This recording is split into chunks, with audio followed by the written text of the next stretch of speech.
Okey, Assalamualaikum semua. Saya lihat kehadiran terkini ada 86 orang. So ada lebih kurang berapa orang yang tak masuk ni? 25 orang lah. Okey. Alright lah. Semalam saya tengok ada 93 orang. So hari ni turun sikit lah, mungkin lewat sikit kan masuk. Alright. Okey, semua dah makan? Dah. Dah makan tengah ni? Dah. Ayo. Bangun ke? Bangun? Ayo. Telepon saya. Baru bangun ke? Muhammad Ali Fazil. Ayo. Hai. Daripada pagi memang ada Oh, kelas baik. kan? Alright. Untuk hari ini kita akan sambung semalam kita punya kelas. Okay, ya. Sekejap ya. Saya nak buka ni.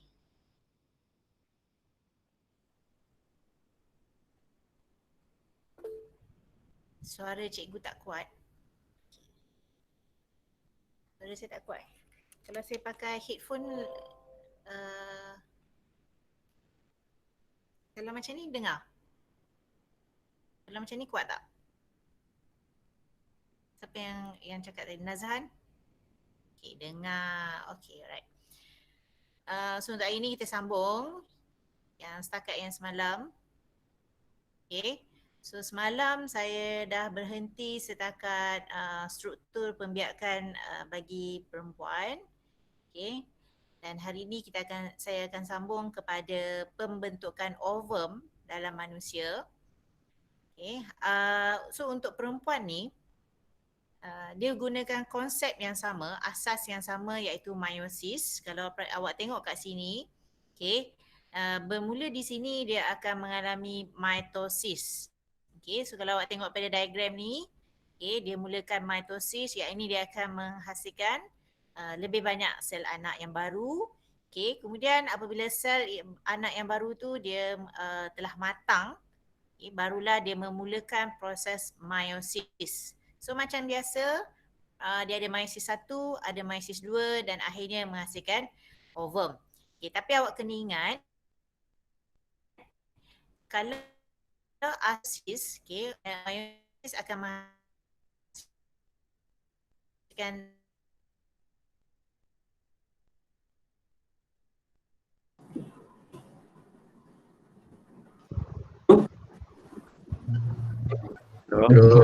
Putus-putus je cikgu, terputus-putus sikit je cikgu. paruh. Cikgu. Tak kerja iaitu 23. Okey, untuk Cikgu. Tadi terputus-putus cikgu. Cikgu tak dengar cikgu. Dengar kita orang. Assalamualaikum. Tapi Ada jawab. seram. Assalamualaikum cikgu. Kami nampak cikgu hang. Salam. Laham.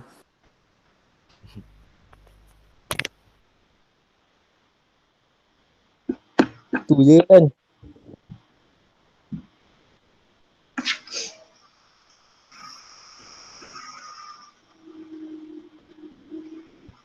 nampak saya?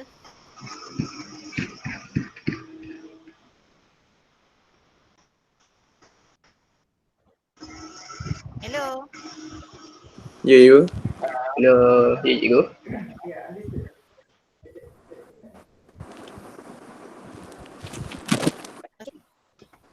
Cikgu tersekat-sekat cikgu. Rahmanya.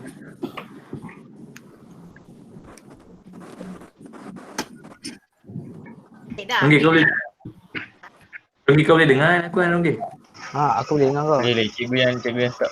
Cikgu yang problem. Kita semua okey. Line internet.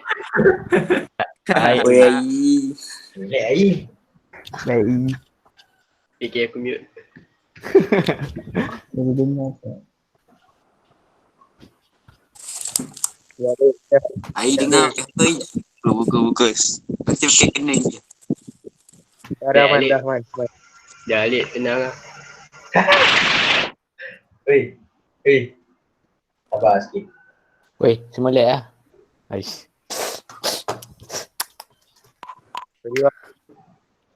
Lip gambar kopiah je. Yang main kita. Tak man, diam dia. Tiup mic pula. Lip kat korang siap. Siap. Kat Melaka sejuk kan? Okay. Kat Melaka sejuk. Semalam hujan Melaka sejuk kan? Tak lah, Lip tak tanya pun. Tak jelah. Macam Christmas sejuk kan? Temangau sejuk tak? Temangau.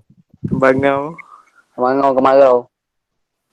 Alalalalalala. Kemarau. Alalalalalala. Assalamualaikum.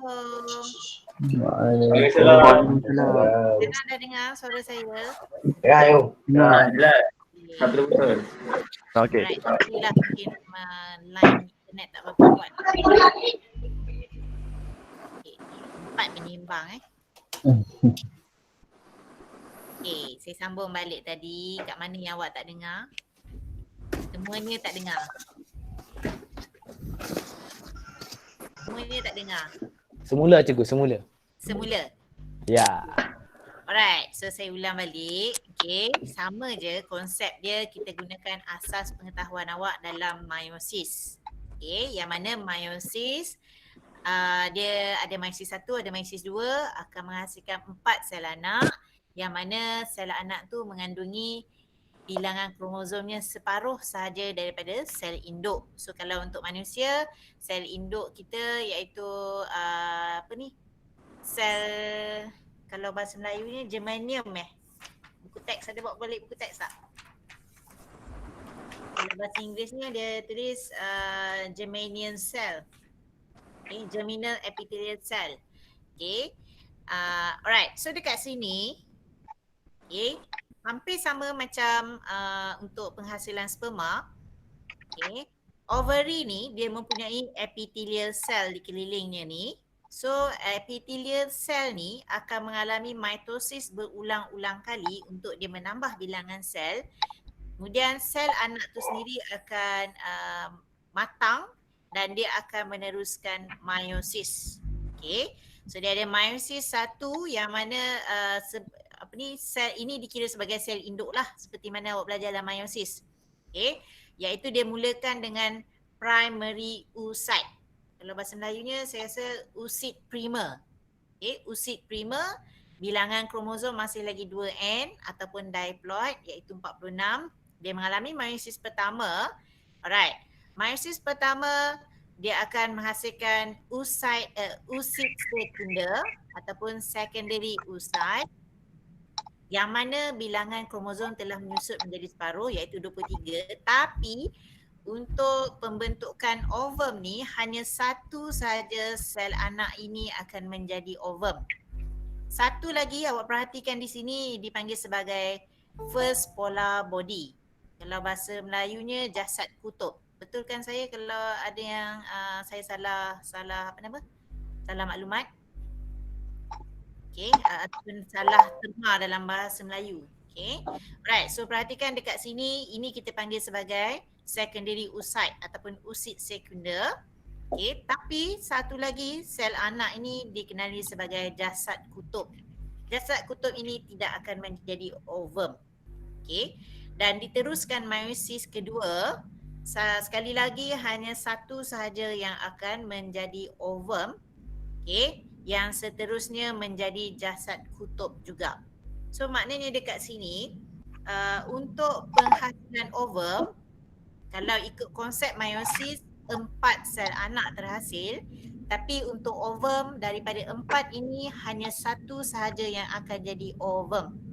Okay, 3 lagi dikenali sebagai jasad kutub. Okay, alright.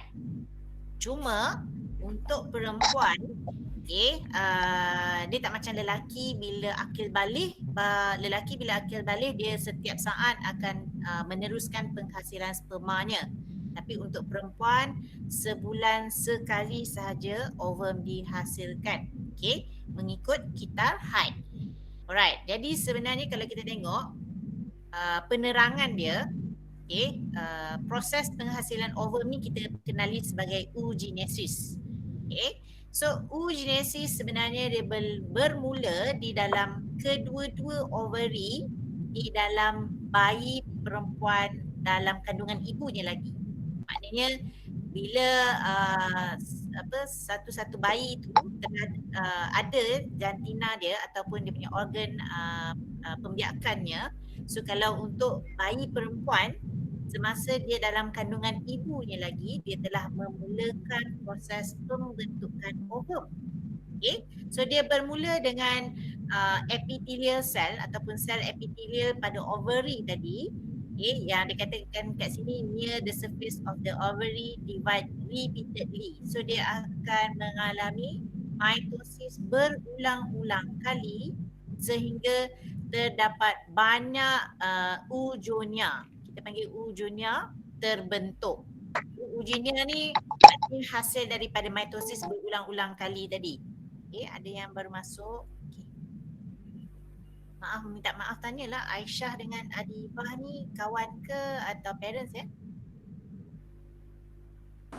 Kakak. Kakak. Kakak. Kenapa nak tengok kawan awak Saya apa, tak ada masalah. Sebab semalam pun saya nampak juga ada Adibah dengan Aisyah. Kakak ke kawan-kawan sekolah? Kawan cikgu tapi guna akaun kakak kot. Oh. Okey. Maknanya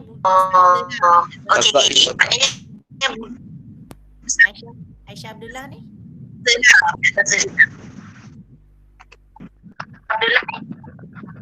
Kawan kat cikgu. Tak dengar. Kau berpindah Mon. tidak ada. Tapi tak ada masalah. Okey, nampak saya punya slide sekali lagi. Kenapa suara saya berbalun-balun tu? Tolong off mic Okay, jadi saya ulang balik. Jadi bayi dalam kandungan ibunya, bayi perempuan sejak dari kandungan ibunya lagi dia telah mula dalam pembentukan ovum.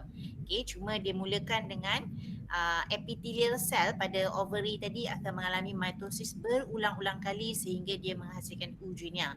Oogonia ni hasil daripada mitosis lah. Okay. Kemudian oogonia ni akan membesar dan dia akhirnya menjadi oocyte primer ataupun primary oocytes. Okay, jadi these oocytes are surrounded by a layer of follicle cells. Okay, follicle cells ni kalau kita tengok daripada gambar ni, alright. Okay, dia bermula di sini. Awak nampak saya pada gambar rajah ni saya tunjukkan pada gambar rajah ni, ini adalah dalam, kalau awak tengok dalam tu adalah primary oocyte dikelilingi oleh sel follicle. Okay, so saya lukiskan lebih kurang macam ni lah.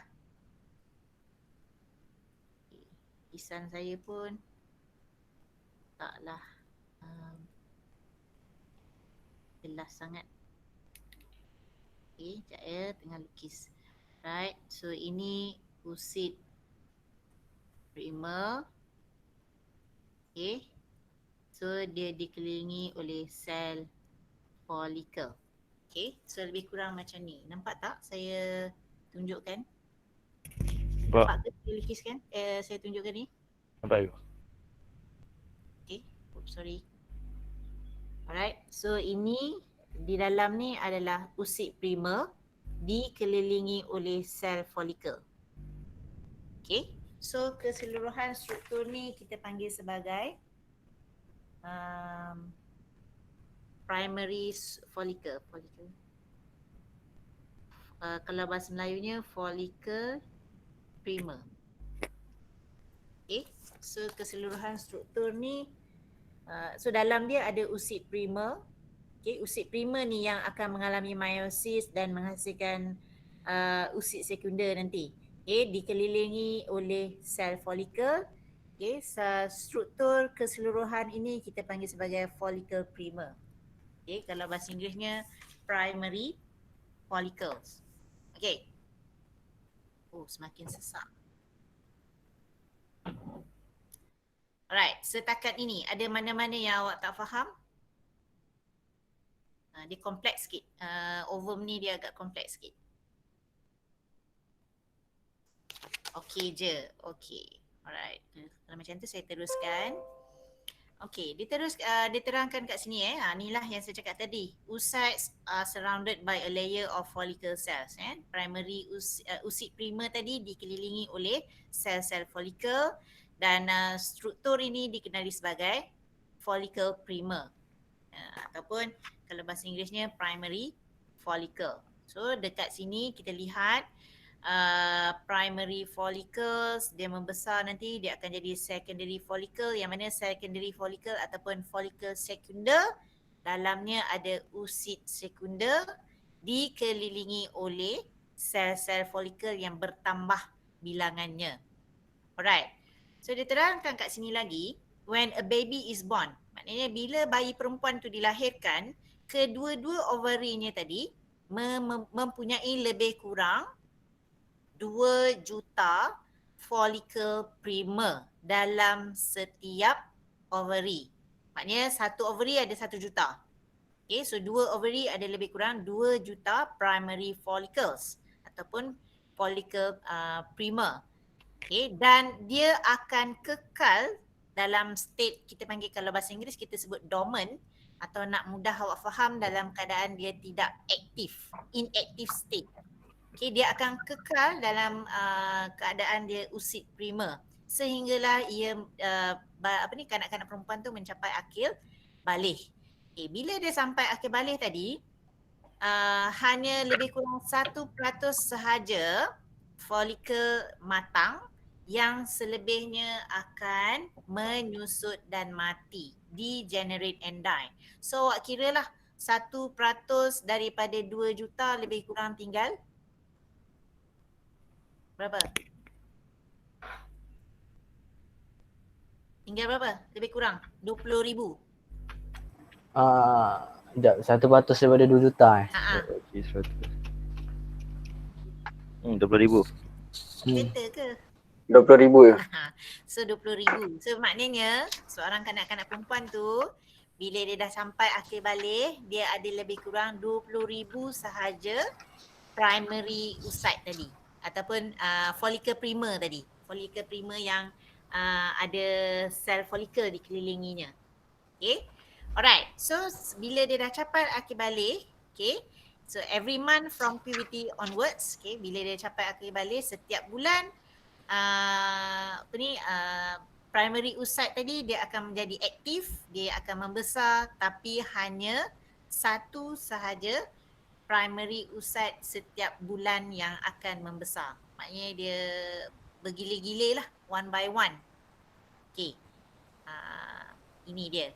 Alright, ni maknanya inilah primary follicles ni. Bila baby perempuan tu dilahirkan, lebih kurang dia ada 2 juta lah primary follicles ni. Okay. Tapi bila dia dah sampai lebih kurang akhir baligh, kita anggaplah umur 12 tahun. Alright, so 12 tahun dia menyusut bilangan primary follicles ataupun oocyte primer tadi, oocyte primer yang ada dalam tengah-tengah ni lah. Okay, dia tinggal lebih kurang 1% sahaja, iaitu lebih kurang 20,000. Ini 10,000 untuk setiap ovary. Okay, dan setiap bulan satu persatu oocyte primer tadi dia akan menjalani meiosis tadi untuk menghasilkan ovum. Okey, setakat ni ada tak apa-apa yang awak tak faham daripada apa yang saya cakap? Ada mana-mana bahagian yang saya tercicir? Okey. Saya rasa tak ada tu. Okey. Betul? Yang lain? Kelas lain? Syekh Alfa je. Okay. Okey. Sangkut-sangkut nampak okey je. Okey. Tak ada soalan tak kompleks lah ni. Saya ingatkan saya agak awak susah nak faham nanti. Okey. Right, seterusnya dia kata this oocyte undergoes the first meiotic division to become a secondary oocyte and a first polar body. So tadi yang saya lukiskan tadi, okey, oocyte primer tadi, Okay, dia akan mengalami meiosis pertama. Right, saya anggaplah dia buat meiosis pertama.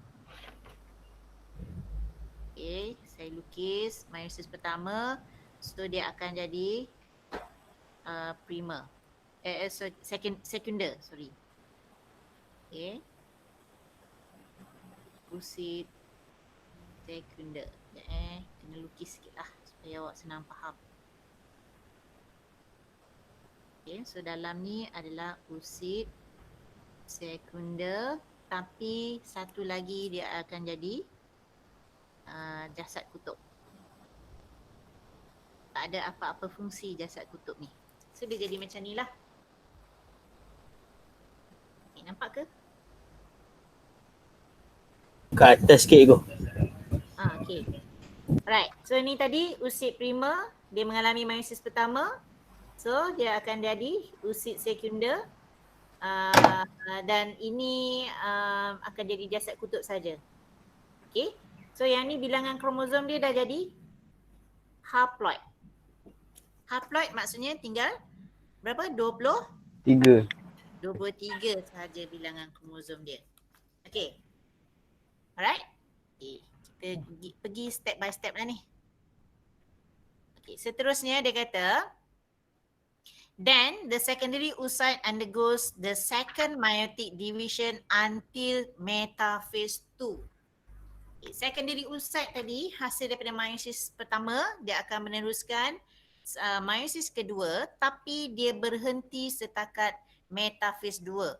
Okay, metaphase 2 kalau awak ingat lagi, metaphase dia akan beratur pada satah khatulistiwa ataupun pada kalau bahasa Inggerisnya apa? Metaphase plate. Metaphase plate. Metaphase plate. Yes. Dia beratur setakat itu sehinggalah dia kata kat sini the secondary oocyte which is lined by layers of follicle cells is called as secondary follicle. Alright. Dia berhenti setakat metaphase 2. Kalau berlaku persenyawaan, maknanya antara ovum dan sperma berlaku persenyawaan, baru dia teruskan dengan anaphase 2. Dan dia habiskanlah meiosis 2 dia tu. Tapi kalau tak berlaku persenyawaan, memang berhenti setakat metaphase 2 sahaja. Macam itulah pula peliknya ovum ni. Okay. Kalau awak tengok kat sini penerangan dia, ni dikatakan kat sini secondary oocyte arrested at metaphase of meiosis 2. So dia akan berhenti setakat metaphase 2. Alright. So kat sini kalau awak tengok daripada diagram ni juga, entry of sperm triggers completion of meiosis 2. Maknanya kalau ada persenyawaan oleh sperma, barulah meiosis 2 diteruskan sehinggalah habis. Okay, maknanya serentak. Persenyawaan berlaku dan meiosis 2 dilengkapkan. Tapi jika tidak berlaku persenyawaan, maka tidak habislah, tak selesailah meiosis 2 untuk ovum ni. Okay. Alright. Ada soalan? Ada soalan? Okay, polar body yang terhasil, sorry sekejap saya baca check. Polar body terhasil daripada meiosis pertama akan undergo meiosis kedua ke? Okey, kalau ikut daripada diagram dalam buku teks, yes. Okey, kita ikut buku teks. Ya. Yeah. So kalau buku teks kat sini, satu sahaja yang akan jadi ovum. Okey, 3 lagi adalah polar body. So dia melengkapkan, maknanya dia mengikut konsep meiosis lah. Okey, dia teruskan meiosis. Tapi tak ada tak ada fungsi lah jasad kutub ni. Okey. Lain? Soalan? Ada soalan lain? 98 orang. 97 ni. Okey, sama Syarifuddin yang tanya tu. Alright. Soalan lain, ada siapa-siapa nak tanya soalan lain?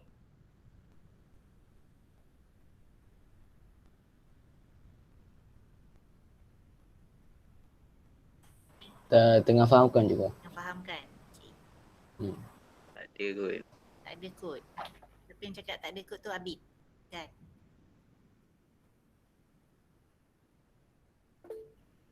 corpus luteum tu apa? Okey, dah sampai dah soalan corpus luteum. Kalau awak perhatikan, okey, semula pada diagram ini. Okey, ini kita belajar konsep meiosis, okey.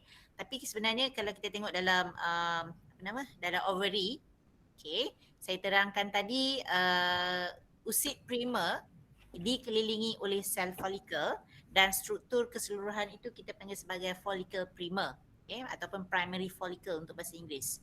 Dan dia akan membesar dalam masa yang sama. Di dalam ini terbentuk juga secondary oocyte ataupun usid sekunder, dan follicle cell ni bertambah lagi bilangannya. Okay, alright. Bila sampai waktu yang tepat, bila dia sampai waktu yang matang, secondary oocyte tadi akan dibebaskan. Okay, maknanya dalam keadaan secondary oocyte tadi tidak selesai meiosis 2 tadi, dia berhenti dekat metafase 2, okay, dekat metafase 2 tadi dia berhenti setakat itu, dia akan dikeluarkan daripada ovary, okay, dan dia akan pergi kepada kalau kat sini kita tengok ini adalah fimbriae ataupun lengan kepada fallopian tube tu, okay, yang memegang ovary ni tadi. So dia akan bebaskan secondary oocyte, ataupun boleh juga waktu ini awak dah sebut ovum pun boleh sebenarnya. Okay, dia bebaskan dalam fallopian tube dan dia akan menunggu untuk disenyawakan di sini. Sebab ovum ataupun secondary oocyte dia tak akan bergerak keluar daripada fallopian tube. Alright. So yang tinggal sini, follicle cell yang tinggal ni, dia kira macam sarung dia, follicle cell ni, dia akan menjadi corpus luteum. Corpus luteum ni dia berubah menjadi warna kuning. Dan corpus luteum ni dia ada fungsinya, dia akan mengeluarkan hormon. Hormon ni akan membantulah dalam kitar haid sebenarnya. Alright. Dan akhirnya kalau tidak berlaku persenyawaan, corpus luteum ni akan menyusut dan dia akan memberi signal kepada sistem pembiakan perempuan ni sekali lagi untuk usid primer yang lain pula mengalami kitar yang seterusnya. Usid primer yang lain pula akan meneruskan dalam penghasilan ovum, dan begitulah yang berlaku setiap bulan. Okay, alright. Sebenarnya, untuk perempuan ni dia ada graf yang melibatkan 4 jenis hormon. Okay, awak boleh nampak ke yang saya share diagram ni? Nampak. Nampak. Okay, sekejap, macam mana nak besarkan ni? Sekejap, Alamak. Atas tu. Tak ada. Oh, zoom boleh pula zoom. Cikgu pakai cikgu punya ni. Apa ni? Alah. Siapa tu? Bawah kanan cikgu. Bawah kanan. Oh ni, nasib baik Syarifuddin nampak. Tapi tak besar pun. Cikgu tak boleh cikgu. Itu GIF cikgu. Oh, okey. Dia bukan gambar. Memang. Tak apalah. Macam mana nak escape Kesian cikgu. Okey, so ini yang melibatkan kitar haid. Okay, bila dah belajar pasal pembentukan ovum, kita kena belajar berkenaan dengan menstruasi. Okay, ataupun kitar haid lah. Menstruasi bukan kitar haid. Menstruasi ni adalah pendarahan haid. Okay, kalau bahasa Melayu disebut sebagai menstruasi ke? Saya tak sebab saya ada buku teks bahasa Inggeris dengan saya. Saya dah lupa dah terma dalam bahasa Melayu. Okay, so kalau yang bahasa Inggeris kita sebut sebagai menstruation. Yang gunakan buku teks bahasa Melayu boleh tak cakap menstruasi dalam bahasa Melayu, ataupun dia ada terma yang lain digunakan untuk pendarahan haid ke apa dipanggil? Yang ni menstrual cycle ni disebut sebagai kitar haid kan? Okay, alright. So apa maksudnya menstruasi ataupun menstruation? Menstruation ni bermaksud dinding pada uterus akan meluruh, okay, dan dia akan dikeluarkan melalui vagina dalam bentuk darah, dan juga sel-sel yang telah mati. Okay, so kalau awak tengok daripada graf ni, right, ini adalah gambaran apabila dinding uterus ataupun endometrium menyusut, dan pada waktu inilah dikatakan wanita itu sedang mengalami haid. Okay, so awak dah belajar juga kan dalam pendidikan Islam sedikit berkenaan dengan haid. Okay, awak pun dah belajar dah pengetahuan awak dalam sains masa PT3. Okay, so daripada graf ini, okay, kitar haid ini diambil kira selama 28 hari. Okay, tapi bukanlah bermaksud kalau dia kalau haid dia bermula hanya pada 1 hari bulan. Tidak. Okay, boleh jadi hari ini berapa bulan 14 kan? 14 April dia mengalami haid yang pertama, itu dikira sebagai hari pertama. Okay, kalau kita tengok normally biasanya kita katakanlah dia punya haid dia habis pada hari kelima. So kita kira lah 14 hari bulan, 15, 16, 17, 18 hari bulan adalah hari kelima. Dia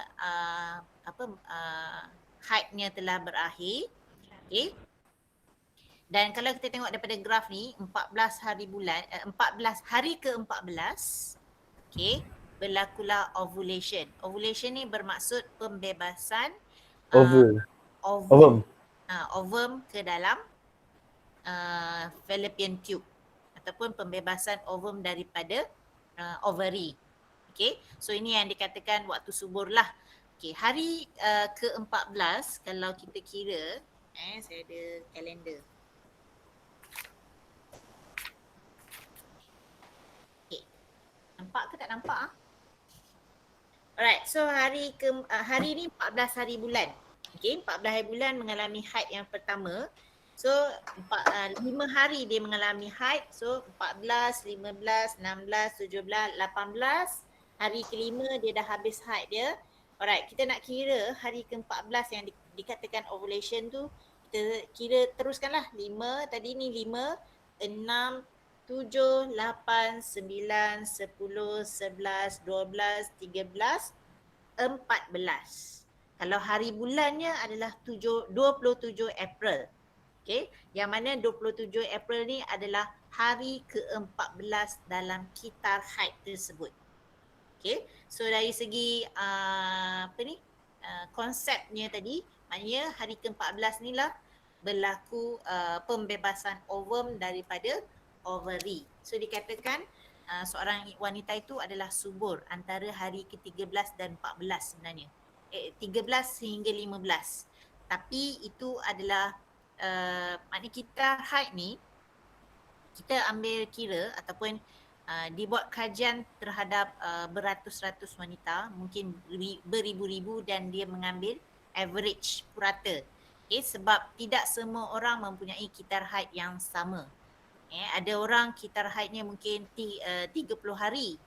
Ada mungkin 20 hari sahaja kitar haid dia. Tapi jika tetap, maknanya memang 20 hari kitar haid dia. Maknanya dia tidak mengalami masalah kesuburan ataupun ada masalah dengan sistem pembiakan dia jika itu adalah normal.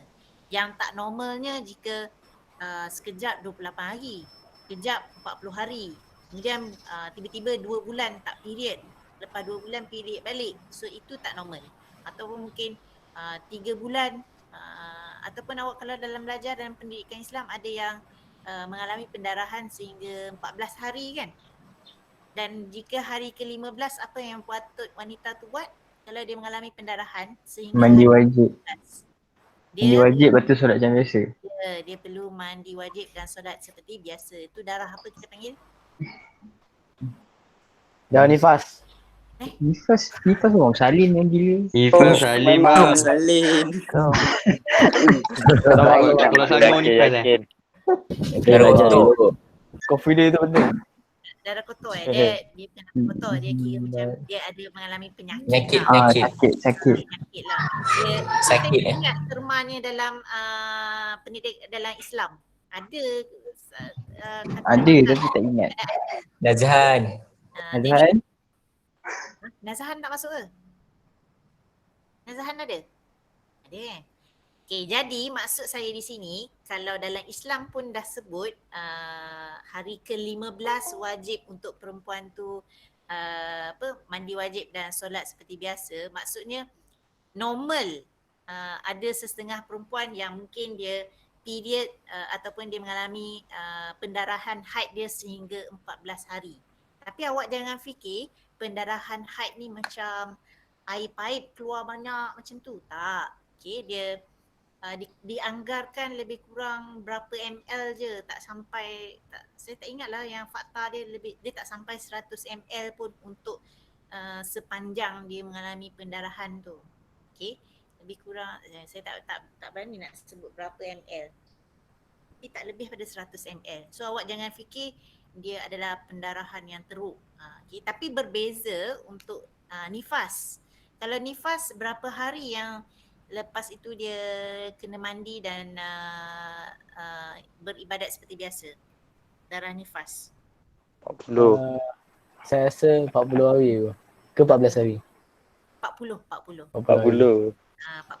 Okey. Alright. So logiknya 40 hari tu sebab apa ya? Okey, kalau macam seorang wanita yang tidak mengandung, okey, dinding endometrium dia menebal sehingga penghujung kitar haid dia tu, dan bila dia membabitkan hormon, bila satu hormon tu menurun, dia akan menyebabkan dinding endometrium ni akan meluruh. Okey, ataupun breakdown. Kalau bahasa Inggerisnya kita sebut breakdown. Itu dia atas faktor hormon. Okay, sebab hormon progesteron ni. Kalau tengok line warna biru ni, progesteron ni menurun, maka dinding endometrium pun meluruh. So awak tengok kat sini. Endometrium ni very low concentration dia. Okay, dan ini akan menyebabkan dinding endometrium meluruh. Tapi berbeza untuk ibu mengandung.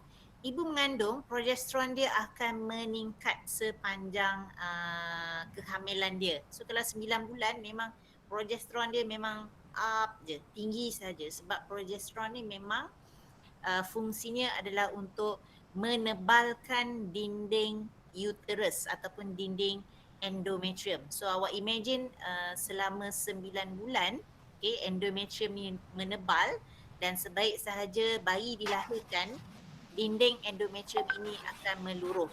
So bila meluruh, maksudnya memang pendarahannya agak banyak lah. Pendarahan nifas tadilah. Itu yang kalau dalam Islam dia kata lebih kurang 40 hari. Okay, kalau macam pendarahan haid dia ambil kira sehingga hari ke-14. Hari ke-15 kena mandi wajib dan beribadat seperti biasa. Okay, so bezalah kalau darah haid, darah nifas ni.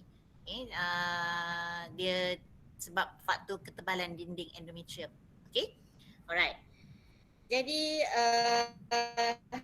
dekat sini kita akan melibatkan 4 jenis hormon. Kita ada FSH, kita ada LH, estrogen dan juga progesteron. Okay, setiap satu ni akan mempengaruhi perkembangan di dalam ovary dan juga di dalam uterus. So dua tempat, okay, akan berlaku secara serentak dan dia membabitkan persediaan uterus untuk menerima penempelan embrio. Okay, so dinding endometrium ni akan menebal. So dia memang right in time lah, dia memang tepat-tepat tau.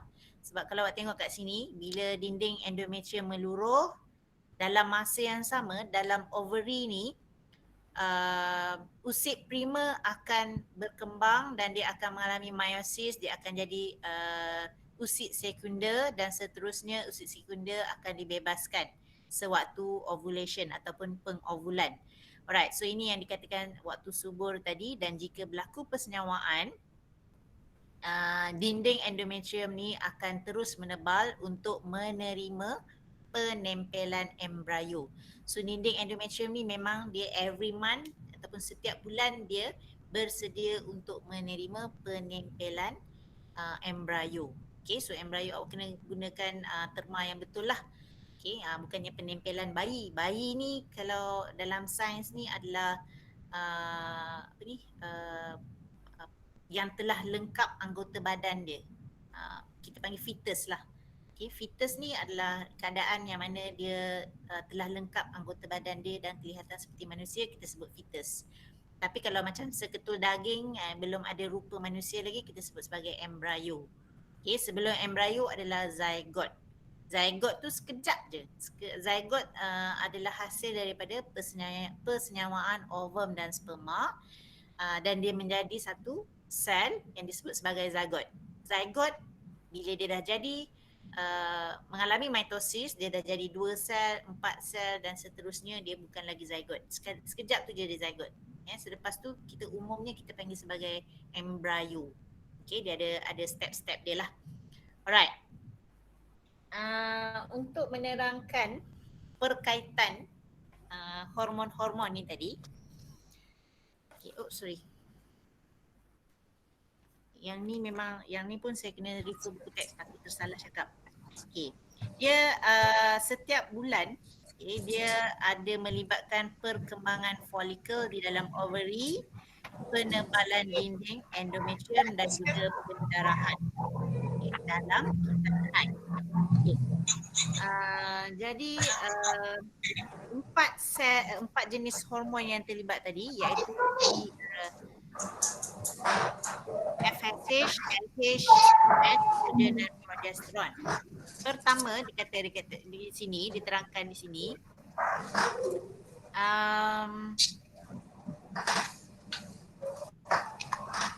follicle stimulating hormone ataupun FSH. Kemudian kita ada LH iaitu luteinizing kalau sebutnya, ataupun hormon pelutinan. Okay, kalau yang FSH ni bahasa Melayunya apa? Hormon Perangsang folikel. Okay.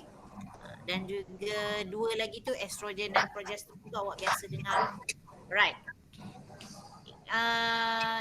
FSH dan LH adalah hormon yang dirembeskan oleh pituitary gland. Okay, manakala estrogen dan juga progesteron adalah melibatkan sel folikel di dalam ovary. Okay, so sel folikel ni sebenarnya dia ada fungsi. Makin bertambah bilangan sel ni, maka makin tinggilah kepekatan estrogen atau makin bertambahlah estrogen ni dirembeskan. Dia selari. Okay, so kalau awak tengok perkembangan primary follicle ni tadi, semakin membesar primary follicle ataupun sel follicle ni semakin bertambah, semakin tinggi kepekatan estrogen.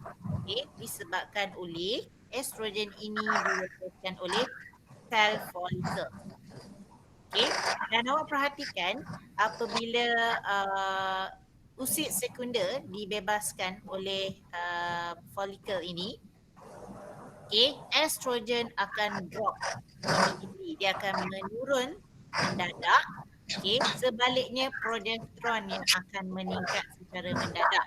Okay, kerana progesteron dibebaskan oleh corpus luteum.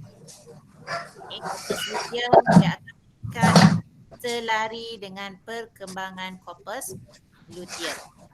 Okay, right. Mana nak ceritakan ni? Dapat soalan AC ni kan, saya takut nak tanda. Saya takut nak tanda. Awak kalau boleh, kalau cekap, awak boleh jawab soalan ni. Kalau tidak, cuba elakkanlah. Okay, cuba elakkan. Tapi kalau dah tak ada pilihan, memang terpaksa jawab. Kita ambil tahu jugalah ya. Okay. Susah nak terangkan ni. Macam nak terang ni ya? Nak terang ni ya?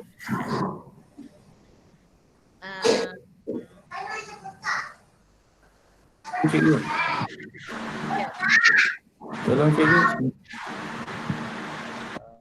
Okay, dia sehari sebelum tolong Serang mute dia.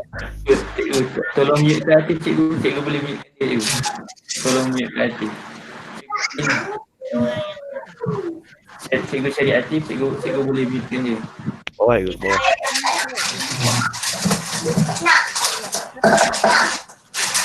Hati, Tuan Muhammad Hati. Kat bawah. Saya boleh tengok screen dia. Dah. Terima kasih cikgu.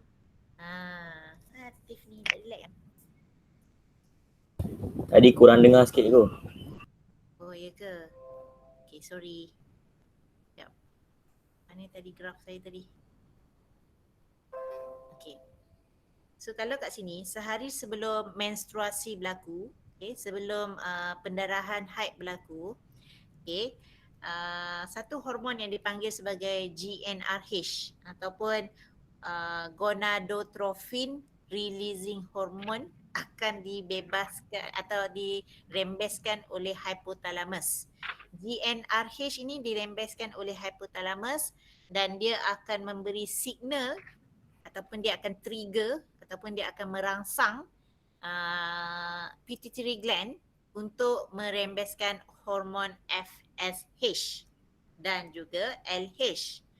FSH ni dirembeskan oleh pituitary gland hasil daripada rangsangan GnRH daripada hypothalamus tadi. Okay. Sangat cerita kan?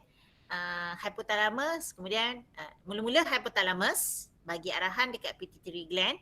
Pituitary gland terima arahan, dia akan keluarkan FSH. FSH ni bila dia dirembeskan, dia akan diterima oleh usit prima ataupun follicle prima untuk dia berkembang membesar lah.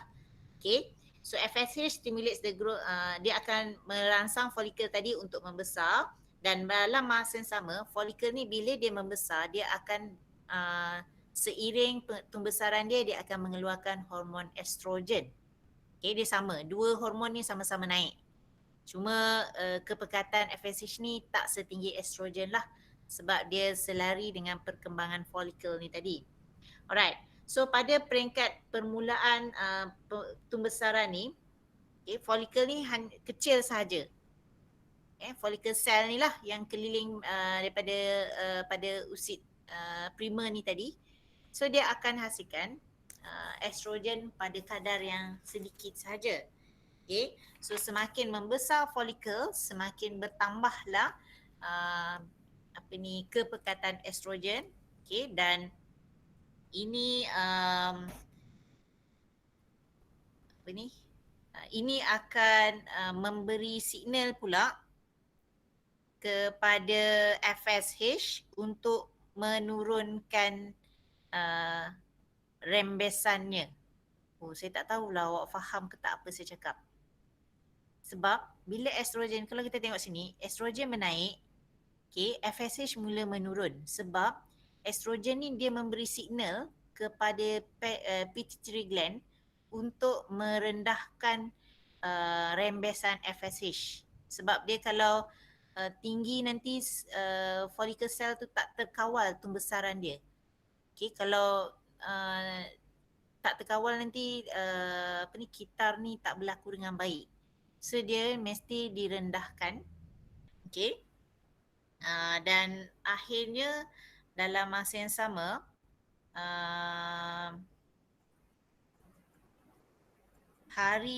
lebih kurang hari yang ke-12, okay, estrogen ni dia mencapai dia punya tahap tertinggi dia.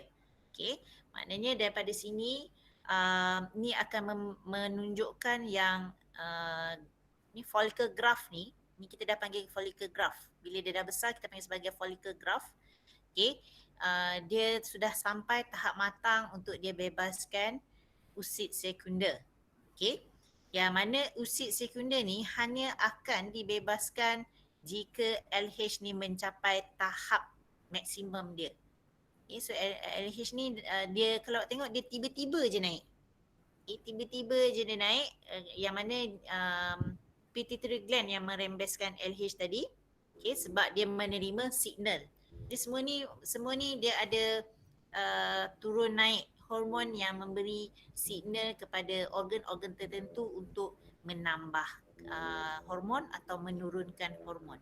So dalam keadaan ini bila FSH meningkat, okay, follicle cell ni membesar. Bila follicle cell ni membesar, estrogen meningkat. Bila estrogen meningkat, estrogen bagi signal kepada pituitary gland untuk menurunkan FH. Okay, menurunkan rembesan FH. Tapi dalam masa yang sama, bila estrogen meningkat pada tahap maksima, ia memberi signal ataupun dia akan merangsang pituitary gland untuk mengeluarkan hormon LH pula.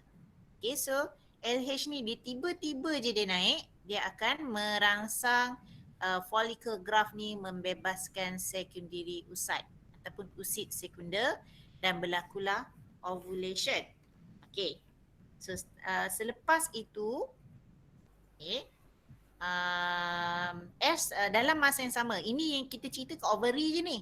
Dalam masa yang sama, estrogen ni sebenarnya, okay, dia merangsang dalam uterus supaya dinding uterus ini mengalami pembaik pulihan. Dinding uterus ni pada peringkat ini, pada hari keempat hingga hari ke-14 ni dia mengalami proses pembaik pulihan. Okay, dan estrogen ni membantu ataupun merangsang dinding ni untuk dibaik pulih. Okay, dan dia tiba-tiba akan drop sebab follicle cell ni telah berubah menjadi corpus luteum. Corpus luteum ni dia akan merembeskan pula progesteron, yang mana progesteron ni merangsang dinding uterus ataupun dinding endometrium untuk terus menebal. So kena bezakan, estrogen dia healing process, dia membaik pulih. Kalau progesteron dia menebalkan lagi dinding uterus. Alright, so penebalan ini akan berterusan sehingga di hujung kitar ni, jika tidak berlaku persenyawaan, okay, corpus luteum ni akan mula menyusut dan menyebabkan progesteron juga menurun secara mendadak. Dan penurunan hormon progesteron ni akan memberi kesan kepada dinding uterus yang mana dia tidak lagi menerima rangsangan untuk terus menebal. So bila tak ada rangsangan, maka dinding uterus ni tadi akan mula menyusut dan dia akan mulakan balik kitar tadi. Okay. Tak tahulah saya apa yang awak faham dengan apa yang saya merepek. Okay. Apa akan jadi kalau berlaku persenyawaan? Pernah keluar soalan struktur, dia bagi awak graf macam ni, kemudian ni 28 hari kan. Dia jadikan tempoh ini adalah 1 bulan dan dia panjangkan graf ni untuk bulan kedua dan bulan ketiga.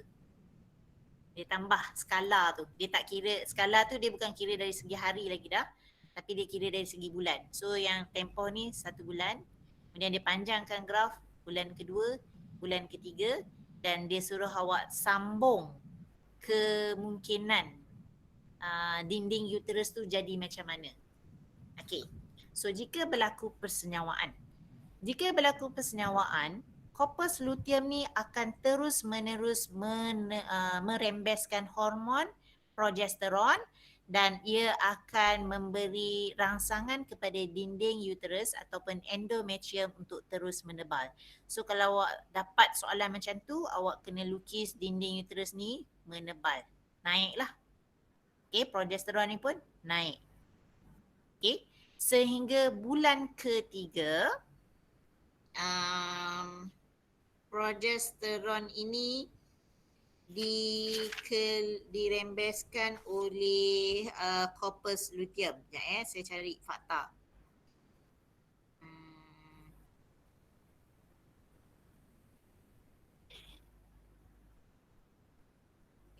Saya tak jumpa lah berapa lama. Saya kalau tak silap dia mengambil masa lebih kurang 3 bulan. Okay, saya cari balik. Kalau awak jumpa boleh cari progesteron tu dia akan sekejap ya. Sekejap. Saya takut saya salah fakta. 3 bulan ke 12 minggu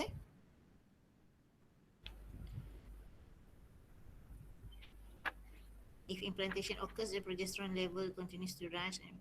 Oh, dia tak nyatakan dekat sini lah. Okay.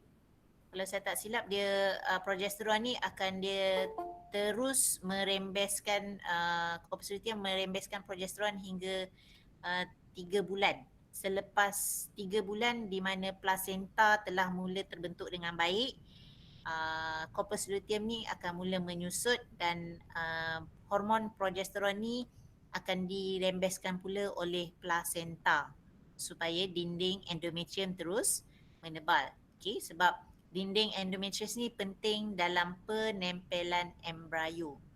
Okay. Right, ada soalan? Dengar pingtong-pingtong tadi. Cikgu kalau tak ada persenyawaan tu maknanya corpus luteum tu akan mati lah. Kita tak cakap mati. Dia dia panggil mati ke? Degenerate, dia akan menyusut saja. Menyusut. Di mana kalau tengok gambar ni, okey, ni, ini corpus luteum ni, dia mengecut lah, menyusut. Menyusut. So bila dia menyusut, progesteron pun drop. So bila progesteron drop, dinding endometrium pun mula breakdown. Yang mula pecah lah. Okay. Alright. Okay, ada soalan lain? Menyusut tu maksudnya dia menghilang ke? Ya. Betul. Lonceng ada bulu. Sekejap. Oh, banyak soalan kat sini. Saya tak sempat baca. Okey. Memudahkan penempelan kod untuk penempelan kod. Hello. Okay. Kalau estrogen pekat sangat, tak ada efek dekat sel folikel ke? Pekat sangat. Maknanya nanti dia terus membesar. Tu yang jadinya tidak bukan tak subur dia. Yap. Kalau orang yang mengambil pil kesuburan, okay, ada setengah orang dia mengalami masalah untuk mendapatkan anak yang mana mungkin dia punya dia kalau bahasa kita sebut telur kan, ataupun ovum tu tidak membesar. Okay, dia akan ambil pil yang mana pil tu mempunyai hormon di dalamnya. Okay, sekejap. Ni overcoming fertility. Alright. Tadi terangkan dekat sini . So setengah orang dia hormon estrogen terlalu pekat, dia akan merangsang follicle cell yang lain pula untuk meneruskan meiosis. Maknanya macam ada dua dua follicle primer dirangsang secara serentak dan dua follicle primer ni akan menghasilkan dua ovum secara serentak. Okay. Right. Hormon-hormon ni beri kesan kepada selain menstrual cycle ke? Tidak. Ada juga kesan. Okay. Kalau hormon progesteron dia dalam penyerapan kalsium. Physiological ada kod. Yes, ada. Betul. Kalau macam mak kita telah mula mengalami menopause tu, dia akan beri kesan lah kepada dia punya fisiologi badan dia. Psikologi dia ada melibatkan dari segi emosi, fizikal dia ada perubahan kalau yang mengalami menopause. Okey, dalam peperiksaan sekadar tulis FSH boleh. FSH, LH. Okay. Kalau ovum disenyawakan, corpus luteum still ada ke? Ya. Sehingga bulan ke-3.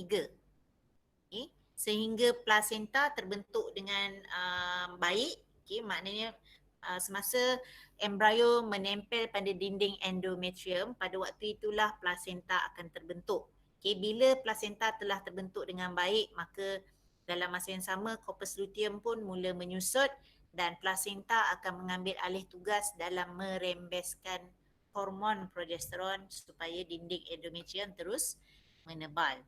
Okay, menyusut tu maksudnya dia menghilang ke apa? Yes, dia akan mula menghilang. Cikgu, apa yang bagi signal kat estrogen untuk menurun? Okay. Estrogen menurun, kalau kita tengok pada graf ni tadi, Okay. Apa tadi saya cakap? Dia ni, apa nama? Follicle ni, dia dah bebaskan secondary oocyte ataupun oocyte sekunder. So waktu itu follicle cell ni tidak dikenali sebagai follicle lagi, dia dah jadi corpus luteum. So immediately estrogen akan menyusut. Dia adalah akibat daripada follicle graft. Kita panggil follicle graft. Okay. Dia membebaskan oocyte sekunder, maka ia tidak lagi dikenali sebagai follicle, dia dah jadi corpus luteum. Dia berubah warna terus. Okay. Yang mana dia akan jadi putih kekuningan. Seperti dalam gambar ni lah. So bila dia berubah warna, dia dah berubah nama. So dia dah keluarkan hormon yang berlainan, iaitu dikenali sebagai progesteron. Estrogen dah menyusut kat sini. Okay. Right. Apa lagi soalan? Okay. Oh ni Kumar yang tanya. Alright. Ada soalan lain. Oh 102. Adakah 102 ni semuanya budak sasa atau ada tadi saya nampak Sherlyn? Betul eh? Tadi nampak macam ada Sherlyn masuk. Okay. Aisyah ada 2 dah. Aisyah Kamila, Aisyah Abdullah. Okay. Ada soalan? Saya tak nak bagi banyak-banyak. Nanti awak bertambah, nanti awak jadi keliru. Saya bagi setakat tu je dulu. Cikgu, Ya. Faham. dia punya graf tu naik turun sebab cepat dengan lambat ke apa ya? Naik turun sebab dia saling hormon ni saling dipengaruhi antara satu sama lain. Dia ni naik, dia akan dia macam sailang hormon lain. Oh. Bila dia ni naik, dia akan bagi signal kepada kita punya kelenjar untuk turunkan hormon yang lain. So dia turun naik hormon tu adalah dipengaruhi oleh hormon mungkin hormon pertama naik, dia akan sailang hormon kedua, jangan bagi naik. Bila hormon pertama mula turun, hormon yang ketiga pula naik. So dia ada turun naik tu, dia dipengaruhi oleh satu sama lain. Okay, faham. Sebab awak tak habiskan bab 3 tu. Yalah budak alfa pun habis bab 3 ni, saya tak tahulah faham ke tak. Alhamdulillah. Oh. Alhamdulillah. Wah, insyaAllah. Alhamdulillah. Okay. Ada soalan lain? 3, 4, 5.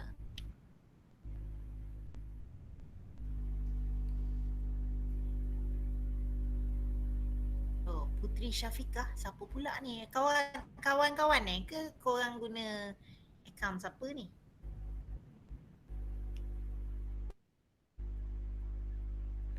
Ada soalan tak? Semua membisu. Belum lagi. Kita tak faham. Tak tahu nak tanya soalan apa. Tak tahu nak tanya apa you. Kalau tahu nak tanya apa tu maksudnya tak faham. Tak tahu lah. Kalau tak faham cakap je kat mana yang awak tak faham. Mana yang masih awak keliru.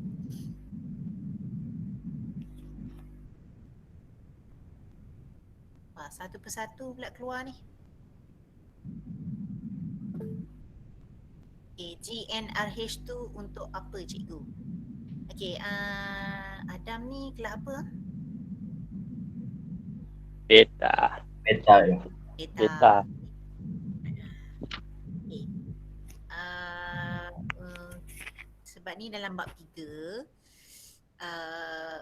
dia menerangkan sistem endokrin, bagaimana hormon kita dirembeskan, apakah yang menyebabkan hormon kita dirembeskan. Okay, saya bagi sikit lah ya. Right. Kalau awak dah belajar bab 3, awalnya awak belajar pasal sistem saraf, betul? So awak belajar sistem saraf, awak belajar yang mana tubuh badan kita berinteraksi antara satu sama lain dengan memberi impuls saraf dari satu bahagian ke satu bahagian, dari satu tempat ke satu tempat. Contohnya, jika awak usik benda panas, okay, so awak sentuh dengan kulit awak, so ada awak ada reseptor sakit dan reseptor sakit tu akan menghantar maklumat kepada sistem saraf pusat kita dalam bentuk impuls saraf dan kelajuan dia sangat lajulah maklumat tu dihantar. Okey, dan yang mana sistem saraf kalau awak belajar maklumat dihantar serta-merta tapi tidak berkekalan. Okey. Berbeza dengan sistem endokrin yang melibatkan hormon, ia juga adalah salah satu cara tubuh badan kita berinteraksi antara satu sama lain, antara organ lain dengan organ. Kalau impuls saraf tu dalam bentuk elektrik. Okay, tapi kalau sistem endokrin, hormon adalah dalam bentuk kimia. Hormon dikeluarkan yang mana pengangkutannya adalah menggunakan sistem peredaran darah, dia tumpang darah dan hormon ni dia memberi kesan yang sangat lambat tapi berkekalan. Contohnya tumbesaran awak lah. Okay, setahun mungkin awak naik tinggi awak mungkin bertambah 5-6 cm sahaja. Tapi ketinggian awak tu berkekalan. So naik dia akan berterusan naik sehingga sampai satu tahap awak tidak lagi meninggi itu kalau ataupun awak punya tumbesaran telah terhenti bermaksud hormon tumbesaran awak sudah rendah. Okey, dia tidak lagi merangsang tumbesaran awak. So awak dah capai tahap dia lah. Okey. So macam mana hormon tu tiba-tiba nak keluar? Apa? Macam mana dia tiba-tiba nak keluar kan? So dia ada beberapa, ada 3 cara bagaimana hormon kita dirembeskan. Dia tak akan terkeluar, macam itulah. Tak. Dia mesti ada menerima arahan ataupun dia menerima signal dari mana-mana. Sebagai contoh, saya ambil contoh yang paling mudah. Kalau insulin ni adalah contoh paling mudah. Insulin ni adalah hormon yang dirembeskan oleh pankreas. Insulin fungsinya apa? Menukarkan gula yang berlebihan kepada glycogen. Alright, so macam mana insulin keluar? Adakah tiba-tiba keluar? Dia tak boleh tiba-tiba keluar. Kalau dia insulin tinggi sangat keluar, nanti habis semua gula kita tukar kepada glycogen, kita dah jadi tak ada tenaga pula. Alright, dia mesti ada signal. Signalnya adalah glukosa itu sendiri. So kalau kandungan gula dalam darah kita meningkat, dan ia akan memberi signal kepada pankreas untuk merembeskan insulinnya. So automatically dia akan mengubah ataupun menukarkan glukosa berlebihan kepada glycogen. Itu adalah cara bagaimana hormon bertindak. Okay. Ada juga cara hormon akan dirembeskan dengan cara kita punya master gland. Kita ada master gland. Master gland kita adalah pituitary gland. Pituitary gland ni adalah sebahagian dalam otak kita. Itu adalah master gland ataupun kelenjar yang utama. So kelenjar master gland, pituitary gland ni dia keluarkan hormon dia iaitu GnRH tadi. Dia akan hantar kepada hypothalamus. Hypothalamus tu tak jauh pun. Dia hantar kepada apa saya cakap ni? Astaghfirullahalazim. Pituitary gland tu dia adalah master gland. Dia mengeluarkan FSH dan LH. Tapi untuk pituitary gland ni merembeskan FSH dan LH, dia sendiri menerima arahan daripada hypothalamus dalam bentuk hormon juga. Yang mana hypothalamus merembeskan GnRH dan dia diterima oleh pituitary gland, maka dia dah dapat GnRH tu dia macam okey. Sekarang masa untuk keluarkan FSH dan LH. So, pituitary gland pun akan keluarkanlah FSH dan LH atas arahan, atas signal. Jadi GnRH ni nak terima macam mana pula dia sentiasa berkaitan atas sebab ni lah progesteron dah menurun. Bila progesteron menurun, ia akan memberi signal kepada hypothalamus kita untuk merembeskan GnRH. So GnRH keluar, dia hantar kepada pituitary gland. Pituitary gland terima, dia akan rembeskan FSH dan begitulah seterusnya. Dia ni turun, dia dapat signal, ini turun, kita keluarkan yang ni pula. Okey, yang ni dah naik, dah sampai maksimum. Okey, kita turunkan dia, kita naikkan yang lain. So dia macam tu lah. Dia sentiasa berinteraksi dengan turun naiknya hormon. Okay.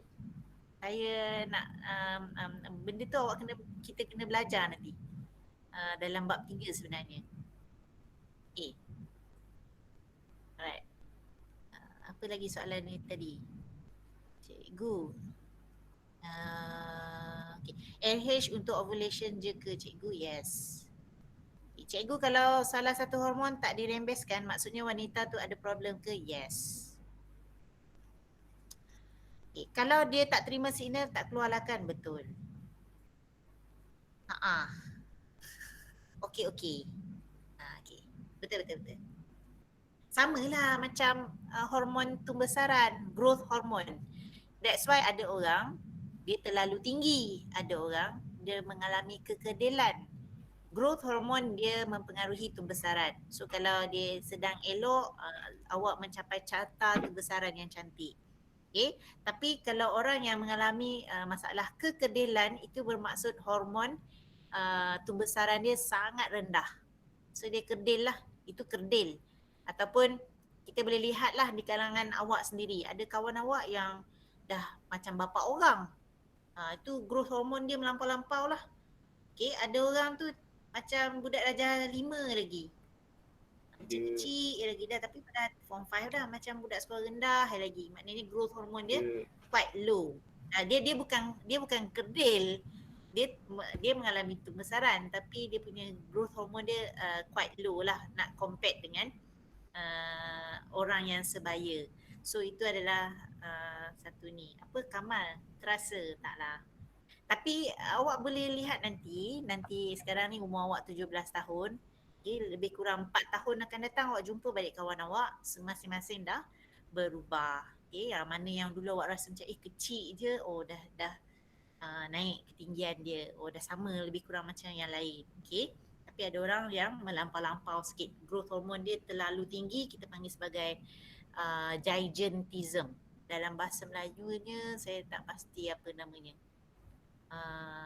Gigantism ni orang Pakistan yang pegang rekod dia. Yang dia terlalu tinggi, semuanya perlu di tempat khas. Bilik khas, katil khas, kasut, baju semua khas. Tapi orang macam ni hayatnya tak berapa lama lah. Sebab kalau ikut pembacaan, orang yang mengalami tumbesaran, gigantism ni, organ dalamannya tidak ikut membesar. Kita ambil contoh jantung lah. Jantung dia masih pada saiz yang normal. Okay. So dia penat lah jantung dia, perlu mengepam ke seluruh badan untuk menghantar darah. Jadi ada menyebabkan organ-organ dia bekerja lebih pada biasa. Okay. Begitu juga dengan orang yang kerdil. Okay. Dia masalah dalaman lah organ dia lah biasanya. Tapi awak semua tak adalah masalah tu, cuma terlalu tinggi daripada biasa atau rendah sikit je, tetap membesar. Okay, alright. Okay, ada soalan lain?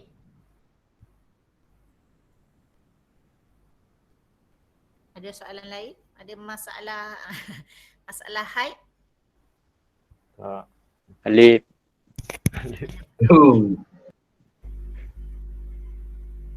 Ada siapa-siapa mengalami masalah height? Tidak tak boleh lah kata tidak suburan ni tak? Ada masalah lain? Ada bahagian mana yang tak faham? Ataupun apa nak tanya apa nak tanya? Apa-apalah tanyalah. Saya tahu awak sebenarnya keliru ni dengan height ni semua ni.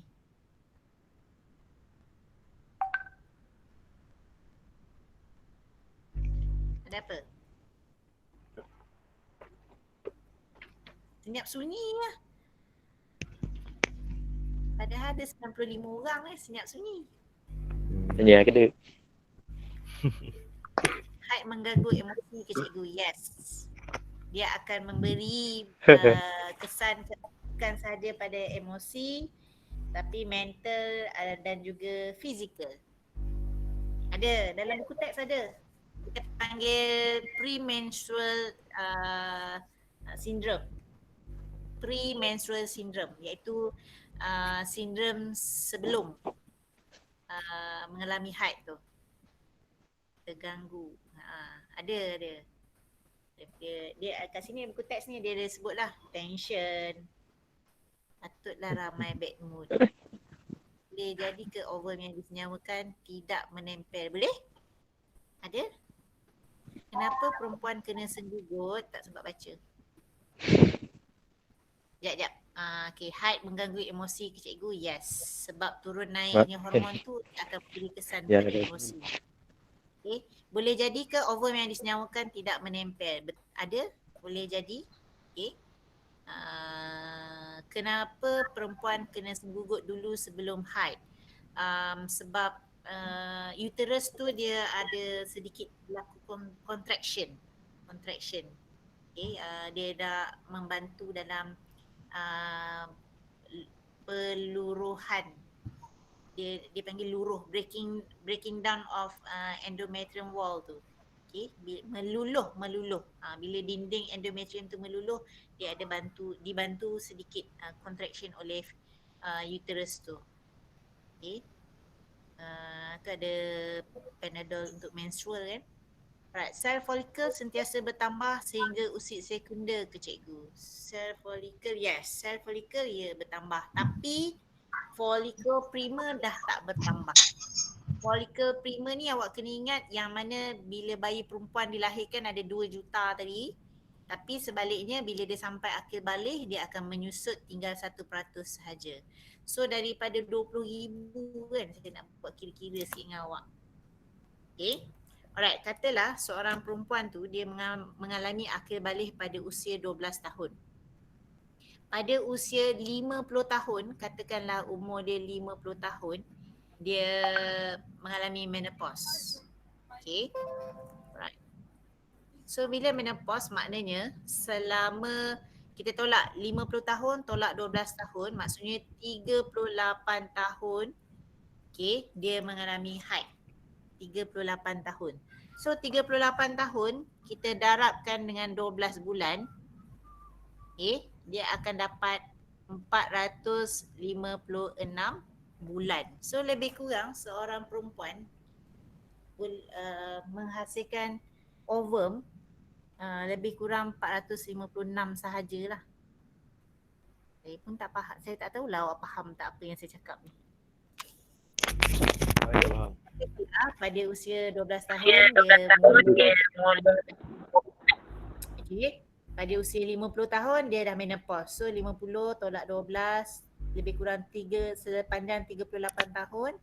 Okay, iaitu kita kalikan dengan 12 bulan, lebih kurang 456 kali dia menghasilkan ovum. Itu tak tolak lagi kalau dia mengandung.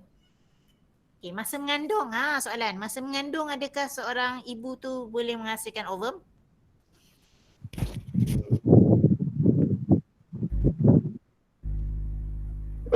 Tak boleh.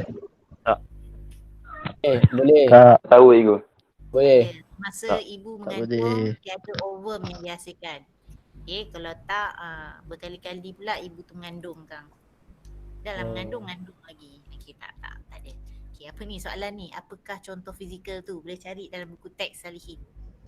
Okay, haid maksudnya 5 hari ke perempuan tu tak boleh solat cikgu? Ke 14 hari? Ke ikut orang cikgu? Okay, dia bergantung pada individu. Orang 5 hari, 6 hari, 7 hari, tapi dalam Islam dia menetapkan sehingga ada orang dia pendarahan hingga 14 hari. Tapi saya nak bagi tahu awak 14 hari tu pendarahan tu bukanlah heavy. Dia taklah macam tak tahu saya nak cakap. Okay, dia sikit-sikit keluar macam tu Tapi kalau orang yang berpenyakit mungkin darahnya agak banyak lah. Okay, jadi dia bergantung pada orang. Ada orang mungkin 7 hari, ada orang 6 hari. Okay, tapi Islam meletakkan hari ke-15 kena mandi wajib dan beribadat seperti biasa. So dia letak ada limit lah. Kalau tak nanti sepanjang masa dia tak buat ibadat kan. Okay, tapi kalau perempuan yang period Tapi emosi stabil tu tak normal ke cikgu? Sekejap, apa soalan ni? Tapi kalau perempuan yang period tapi emosi stabil tu tak normal ke cikgu? Tak lah. Maknanya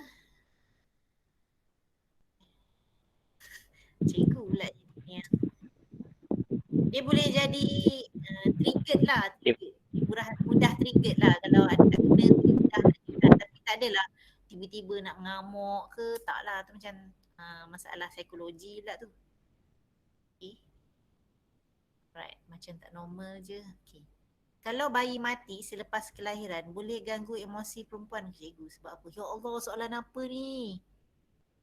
Bukan kata ibu perempuan tu je yang terganggu emosi dia, bapak dia, datuk, nenek semua terganggu emosi. Meroyan Betul ke? Oh, kalau ada Aduh, kematian Stun. orang kira Sebut ke tak? sangat tu kita. Apa single? Go maafkan kawan saya. Tak ada perasaan. Baik, Am. Aduh. Iwan nanti soalan. Apa? Okey, Syarifudin, ovulation pada hari ke-14 ke atau tengah-tengah menstrual cycle? Okey, ovulation ni dia bergantung kepada soalan ataupun pada graf yang diberi. Okey, kalau yang saya share gambar graf tadi, ovulation pada hari ke-14. Okey, ada setengah kalau buku teks, ovulation dia pada hari ke-13. Okey, ni kalau yang buku teks ni hari 13. Jadi awak berpegang kepada soalan yang diberi. Kalau soalan tu dia bagi graf tu hari ke-12, janganlah kau mati-mati kata 14 lah 14 cikgu ajar hari ke-14. Tak. Dia bergantung kepada graf yang diberi dalam soalan. So kalau dia tunjuk 13, kau kena akurlah dengan soalan ni yang pada hari ke-13 ada berlaku ovulation. Okay. Cikgu, betul ke kalau makan nenas boleh terjadi pengguguran? Okey, ini kalau soalan kita kena fikir secara budak bayu yang mana bila makan makanan tak masuk dalam uterus. Okey, makanan masuk dalam mana? Masuk dalam perut kan? Masuk dalam perut. Dan menjalani digestion kan, pencernaan. Jadi hasil dari nenas tu agak-agak apa antaranya? Glukos dapatlah dia faedah glukos, vitamin C kan sebab dia acidic, dia ada asid yang tinggi kan. Okey, tak adalah. Tak. Ini kalau dari segi perubatan ni mitos lah. Okey. Aku rasa selepas tahun pun sama Stud. Alip tu kalau makan nanas tak buka kulit. Oh, okey. Oh, baik Man. Baik makan kaktus Man. Struktur darah haid sama ke dengan darah dalam salur darah? Tak. Tak. Dia dari hari pertama sehingga hari kelima pendarahan tu warna darah adalah berbeza-beza. Dan sebenarnya dia bukan darah semata-mata tapi tisu. Ni ingat tisu lap mulut pula. Tisu maksudnya dinding endometrium tu ya dia terbena tu, dia jadi dinding uterus kan, dinding endometrium tu dia tisu, dia ada tisu. So pendarahan tu darah bersama dengan tisu. Okay. Right, ketika haid ada berlaku pendarahan salur darah. Pendarahan salur darah. Tak, Nazhan. Tak. Dinding ni betul dia ada tisu dan dia sebenarnya memang dia ada salur darah tapi salur darah tu tidak secara langsung dengan uterus sebab dia sentiasa terbena yang baru, dia sentiasa yang baru. Dia macam macam mana nak cakap cara kasarnya antara dinding lagi kan, dinding tu sama pula dinding awak faham kan? Nak cari gambar, mana tak ada gambar. Okey ni. Ni. Okay, ni uterus kan? Uterus, ni dinding otot pada uterus. Dia berbeza dengan dinding endometrium yang ataupun dinding uterus yang terbina setiap bulan tu. Dia kat dalam ni, kat dinding ni. Okay, dinding yang otot pada otot pada uterus tu berbeza lah. Jadi setiap bulan bila endometrium yang terbina tu, dia akan meluruh, yes, dia keluar kat sini.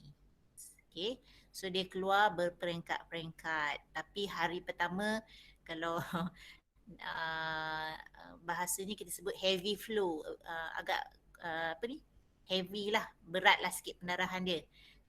Tapi awak ni sebab awak bersekolah dengan semua lelaki, kalau awak sekolah bercampur dengan perempuan, mungkin awak masa sekolah rendah ada kawan-kawan awak dah mula mengalami haid, awak tengok kadang-kadang awak perasan ada kawan tu macam dia bocor, macam baju dia ada kesan darah kan. Tu maksudnya sama ada dia pakai tuala wanita tu tak betul ataupun memang pendarahan dia agak banyak. Tapi pendarahan tu awak jangan fikir orang yang darah kena luka. Orang luka tu pendarahan dia tu memang boleh menyebabkan pengsan.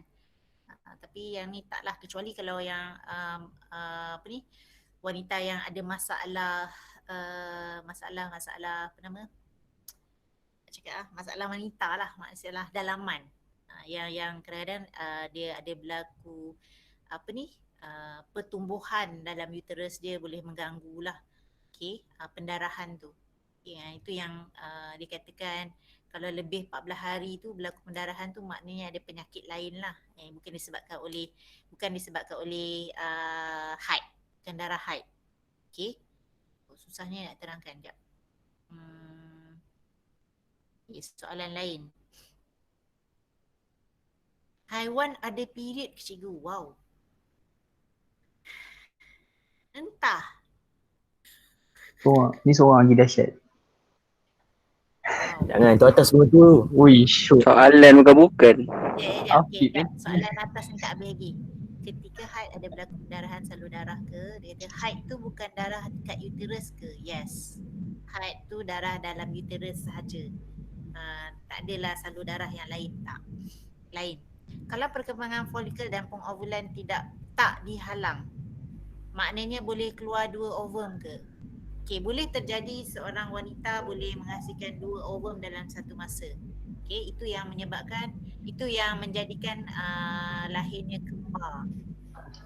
Kembar ni biasanya kembar tidak seiras, yang mana 2 ovum disenyawakan oleh 2 sperma yang berbeza. So setiap satunya mempunyai kandungan genetik yang berbeza. Okay, dia boleh jadi pasangan kembar tu adalah lelaki perempuan, perempuan atau lelaki-lelaki. Itu tak mustahil untuk jadi lelaki perempuan. Okay, aku rasa tak kot. Jadi tak dihalang. Oh gitu. Haiwan ada period ke? Yang ni saya tak berani jawab. Saya tak belajar pasal haiwan. Untuk apik ada. Monyet, kucing ada period. Saya pun tak tahu lah. Okay. Sebab saya tak bela haiwan. Okay, Pip, apa ni Pip? Fahal kot tiba Pip. Cikgu, kenapa ada perempuan tidak mengalami haid selama berbulan-bulan? Itu maksudnya ada gangguan hormon lah. Hormonnya tidak merangsang sistem pembiakan dia untuk mengalami kitar haid. Okay, siapa ni? Oh, Faris Kamarul Zaman yang tanya.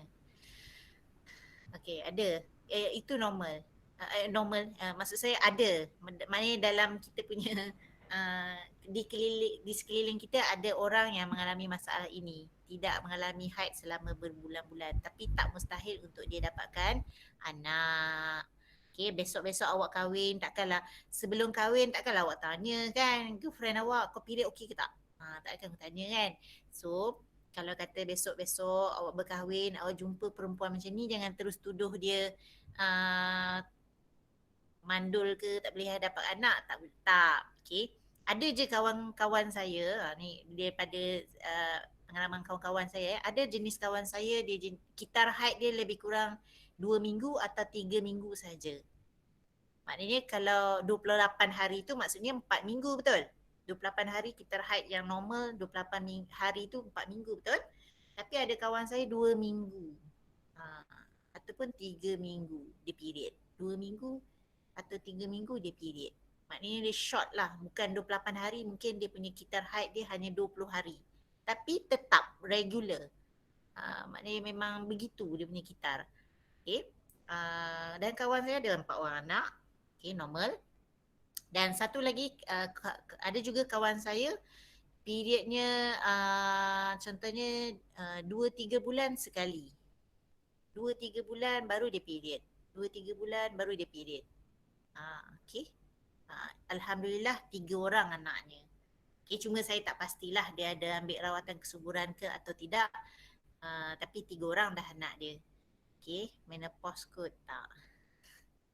Sperma ada yang tak normal, ovum ada ke? Ada.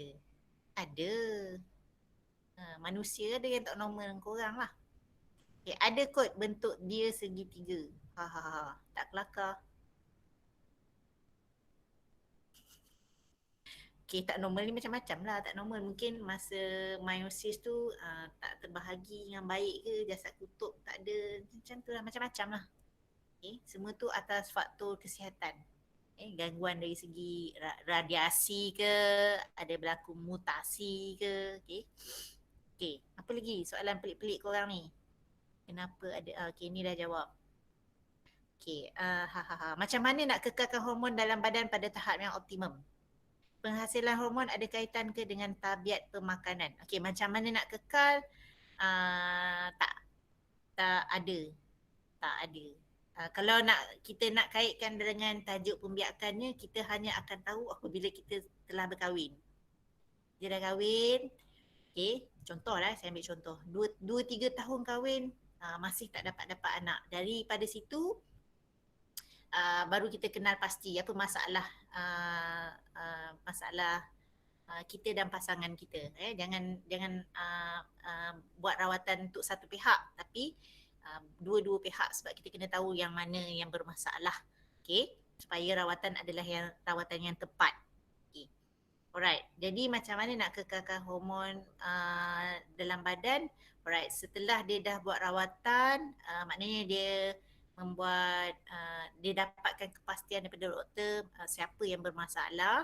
So kalau yang perempuan, doktor akan bagi pil kesuburan. Biasanya pil kesuburan ni adalah mengandungi hormon. So dia akan meningkatkanlah hormon yang terlibat dalam kitar haid ni tadi. Okay, kalau yang lelaki, saya tak pastilah ada ke lelaki ambil pil kesuburan. Tak kot. Kalau lelaki dia hanya, yang saya tahu lelaki dia collect air mani dia collect sperm dia atau sperma dia, dan dia buat rawatan dengan cara menyuntik masuk sperma ke dalam uterus isteri, ataupun dia melakukan IVF, persenyawaan di luar badan. Okay. Penghasilan hormon ada kaitan ke dengan tabiat pemakanan? Boleh jadi. Okay. Tabiat pemakanan yang tidak baik. Okay. Yes, boleh mempengaruhi. So makanan yang tidak berkhasiat boleh mempengaruhi hormon. Okay, jadi tapi kalau menjaga pemakanan, sama juga kalau macam orang merokok, tak merokok kan. Orang yang suka makan fast food. Okay, sebab kita dah tengok, kalau tak kita boleh tengok hayat orang yang duduk di kampung adalah lebih baik hayatnya berbanding orang yang duduk di bandar yang dalam kesibukan hanya makan makanan segera, hayatnya tidak baik lah. Okay. Alright. Lagi? Ya, Nazahan. Nazahan, mak tak buat kelas online ke? Mak bagi latihan dalam WhatsApp je, Nazahan. Okay. Alright, ada soalan lain? Tak ada dah? Baik ke ketupat ke? Apa ada ketupat ni? Oh, saya tak baca ni. Sorry, apa cara nak atasi cikgu untuk masalah perempuan yang tak mengalami haid berbulan-bulan itu? Yang ni tak pastilah Luqman.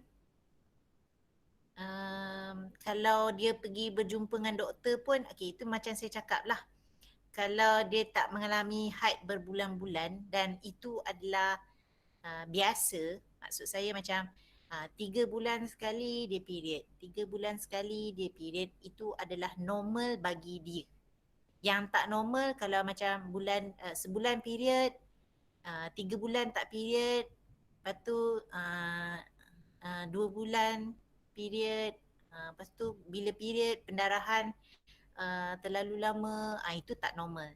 Tapi kalau macam 3 bulan dia period, memang tetap 3 bulan sekali memang dia period, itu tetap pada dia, itulah kitar dia, kitar haid dia. Yang kita belajar ni kitar haid yang umum, yang kebanyakan perempuan adalah begini. Yang kitar haid yang berbeza tu mungkin lain, orang lain lah. Tak apa DJ. Okay, ada soalan lain? Okay. Maksudnya hormon selalu tak tentulah ni. Ada time dirembeskan, ada time tak dirembeskan. Untuk yang ni ke, kitar haid yang macam saya cakap, kalau dia memang 3 bulan sekali dia period tu, itu normal lah untuk dia. Tapi kalau macam dia kejap period, kejap tak period, lepas tu lama, lepas tu period, lepas tu tak lama, itu memang tak normal. Ada masalah dengan hormon. Okay. Cikgu, kalau khunsa dia period juga ke? Okay. Khunsa ni maksudnya dia ada, kalau dalam Islam dia mempunyai alat kelamin luaran yang tidak jelas. Alat kelamin dia tidak jelas. Okay. Saya boleh katakan contohnya penis dia penis tak kecil, tak besar macam tu.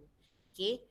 Tapi khunsa ni boleh ditentukan jantinanya.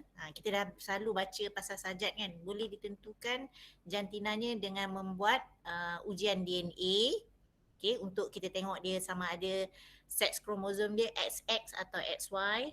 Dan juga doktor kena buat ultrasound, okay, tengok dia punya sistem pembiakan dia, ada ovary ke ada testis.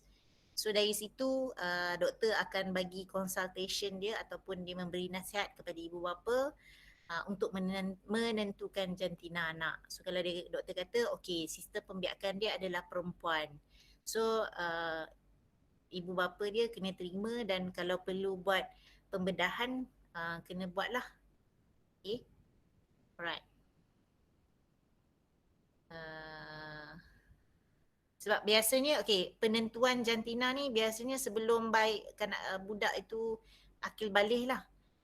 Saya tak tahulah kalau dekat Malaysia ni macam umur 5-6 tahun tu dia dah mula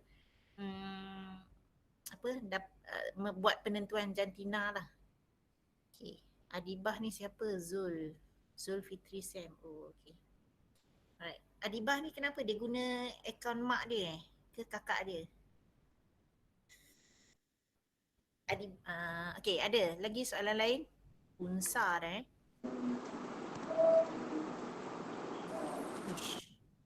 hampir 2 jam ni.